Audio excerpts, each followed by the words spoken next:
Il était une fois, dans un pays pas si lointain, une histoire intitulée Le secret étoilé du château des rires. Comment ça?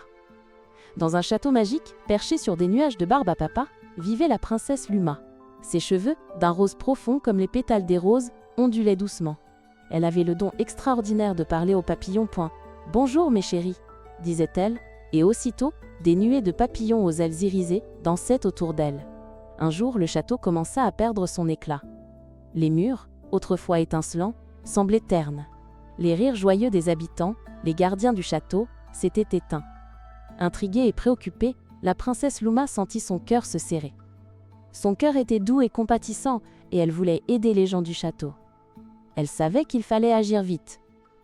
Elle fit appel à son ami, Tycho, un tigre explorateur venu des jungles les plus lointaines. Tycho portait toujours un chapeau de feuilles et une carte au trésor qui changeait avec ses humeurs. Il était connu pour sa détermination et son sens de l'humour, mais il était aussi un peu maladroit, ce qui le rendait encore plus attachant. « Princesse !» rugit-il avec une voix grave. « Je suis arrivé, Tycho le château. »« Il ne brille plus !» s'écria Luma, en montrant les murs ternes. « Il faut trouver ce qui ne va pas. »« D'accord, » répondit Tycho, sortant sa carte au trésor. « D'après ma carte, nous devons trouver le gemme du rire. C'est elle qui donne au château son éclat. Elle est cachée dans le labyrinthe du murmure. » Tycho expliqua qu'il y avait quelques énigmes pour arriver jusqu'à la gemme. « C'est le défi de ma vie !» s'écria Tycho, gonflant ses joues vertes. Luma et Tycho se dirigèrent vers le jardin de la princesse. Dans ce jardin, les vœux se transformaient en fleurs aux couleurs chatoyantes. « Je souhaite qu'on retrouve le gemme du rire », dit Luma en souriant. Instantanément, une fleur rose apparut, émettant une douce lumière. Ils entrèrent dans le labyrinthe, où les murs se déplaçaient comme s'ils étaient faits de nuages. Les lianes se balançaient au gré du vent, et Tycho, avec son agilité, les utilisait pour avancer. Il cria « Hé, les lianes, aidez-nous !» Et, comme par magie, les lianes s'abaissèrent pour les guider. En chemin, ils rencontrèrent des énigmes. « Comment faire pour traverser ce mur ?» demanda Tycho. « Regarde mon chapeau, il change de couleur suivant mon humeur. Cela peut t'aider ?» lui répondit Luma. Elle réfléchit et, soudain, ses cheveux devinrent bleus. Ils comprirent alors que pour passer, ils devaient rester calmes, comme la couleur des cheveux de Luma, à cet instant. Les murs s'ouvrirent devant eux. Plus ils avançaient, plus le labyrinthe devenait étrange. Les murs changeaient de forme, et des murmures flottaient dans l'air. Luma, sentant la tristesse, sentit ses cheveux prendre une couleur orange vif. « Il y a quelque chose de triste ici, » dit-elle. Les plantes murmuraient doucement. « Ce n'est pas bon signe, » répondit Tycho, soucieux. Il avait l'impression que l'on ne voulait pas les laisser passer. Ils rencontrèrent une série de portes, chacune avec un puzzle. Luma et Tycho travaillèrent ensemble. Tycho avait des idées.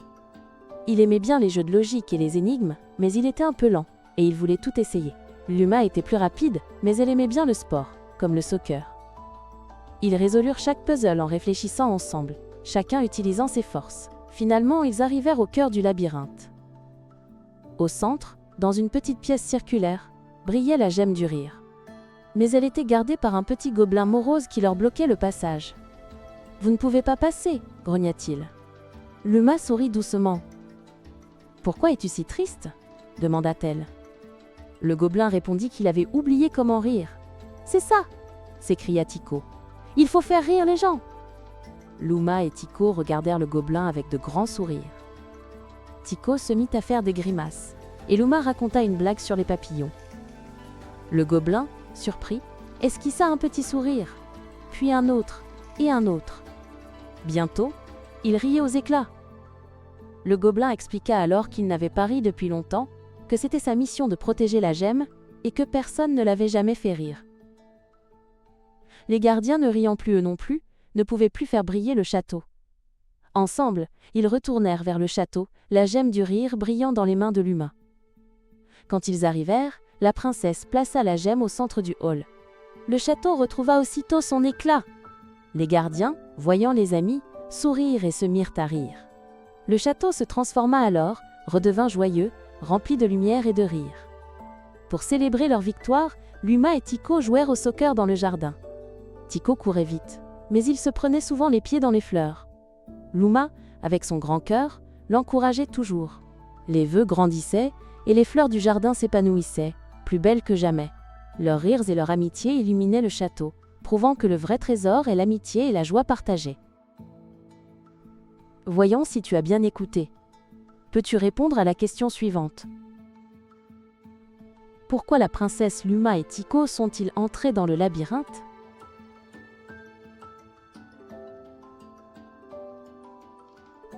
Voyons comment tu t'en es sorti. La réponse est: ils sont entrés dans le labyrinthe pour retrouver la gemme du rire et redonner son éclat au château. Tu as fait du bon travail. Et ils vécurent heureux pour toujours. Merci d'avoir écouté, reviens bientôt.